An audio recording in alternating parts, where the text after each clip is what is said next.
Voltron Legendary Defender Season 2 wasn't quite as good as Season 1, but it was still awesome, and there was a lot going on.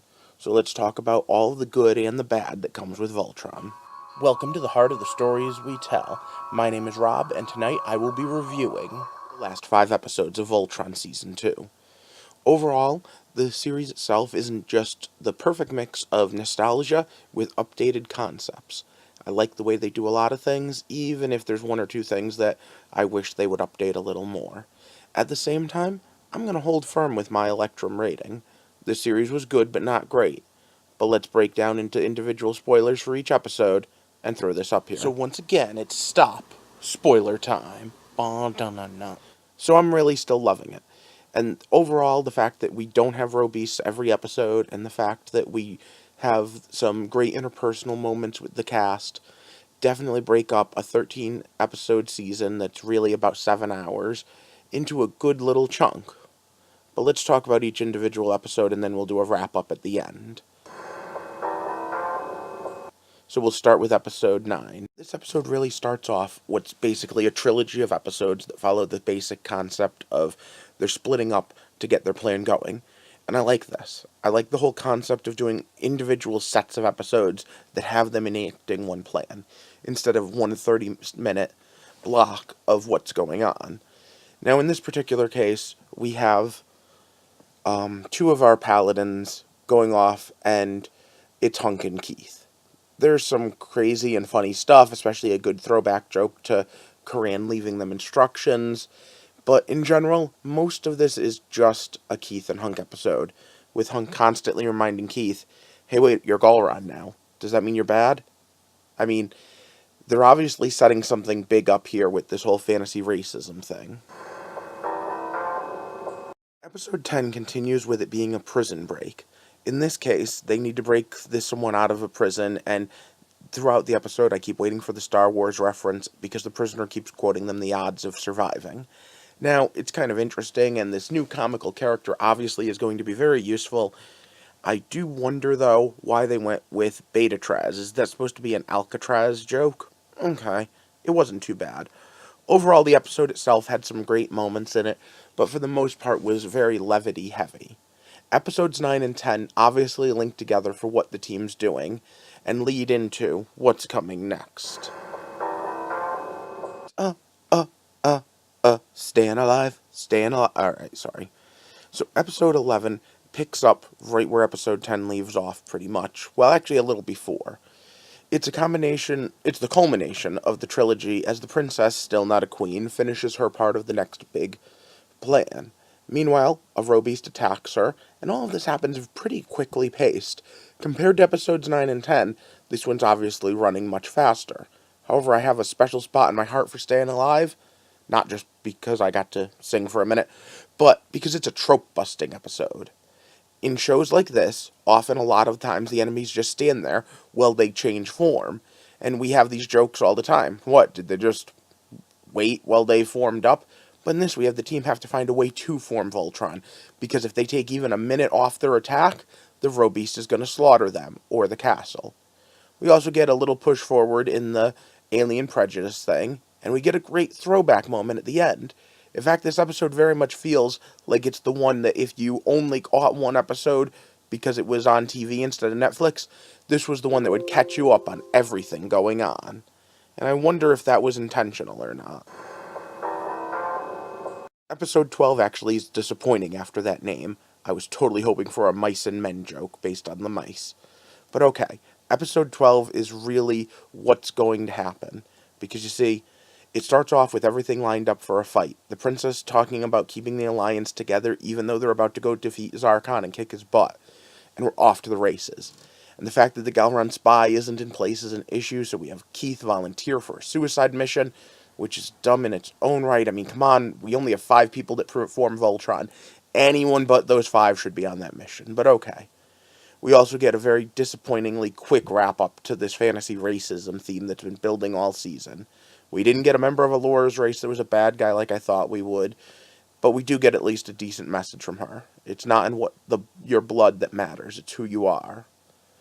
So, Keith goes off, but Hagar realizes it's a trap and sets up one of her own And we have this great moment where you're not sure, will they, won't they, will this plan work? And of course, it's still a kid's cartoon. So with a little bit of sacrifice, the team wins and launches Zarkon in his ship to the other side of the universe. And with that, they're going to form Voltron, win the day. It looks like we've already won. Wait, what do you mean there's still more episodes to go? What do you mean there's still more seasons, probably? Well, let's go to the season finale, Blackout. So Voltron's winning.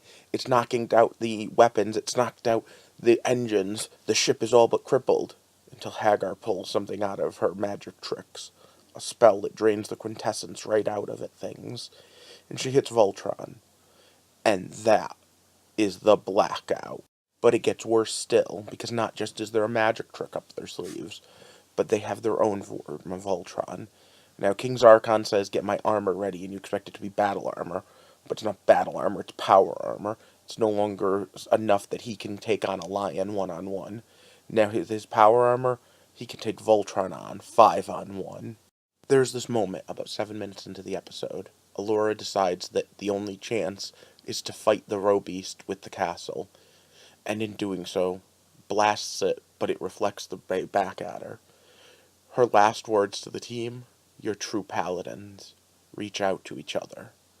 Because you see, once again, this is one of those themes that come up in shows like Voltron. Magic and technology. Yeah, these beasts are robots, but they're also magical. They're tied to the soul of the paladin, the heroes of the paladin.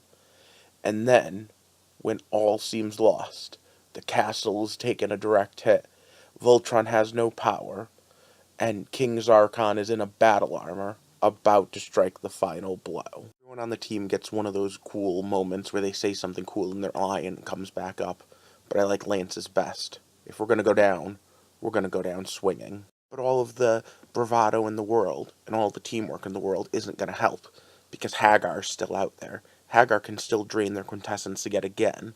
So yeah, they can repower it, and I'm thinking it's actually with their own souls they're doing it, so they're putting their lives on the line, but Hagar can just beat them again.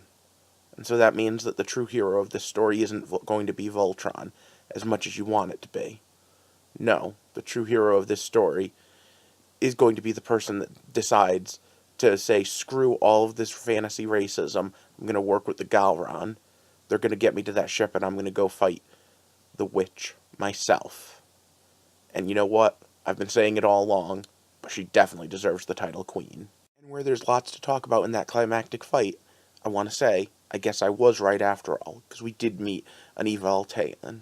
I just never thought it would be Hagar. We also have that great moment where when everything is at its lowest, Shiro pushes through and creates the new winged weapon on his Black Lion and flies through the armor that King Zarkon has. I don't know what I did, but I got Zarkon's Bayard. No, Shiro. You got your Bayard. And with that, we have the exact reason why Zarkon wanted the Black Lion. Why he wanted Voltron. Because at the end of the day, even this power armor is nothing compared to a fully realized defender of the universe. And that's when everything goes into level 11. And the fight is nasty. And in the end, of course, it's it's Shiro's Bayard that saves the day. And they defeat Zarkon, knocking him down. And remember, his ship is still all screwed up. And of course, we have everything else going on. The heroes get away, but they have to tow Black Lion. And dun dun dun, Black Lion is empty. What happened to Shiro? All season, he's been telling Keith, if anything happens to me, I want you to lead Voltron. And I'm thinking that's what's going to start off Season 3, with Keith in charge. But I think we're going to have to find Shiro. And I wonder if they're going to do Princess controlling one of the lions or not. There's a lot up in the air as to what's going on right now.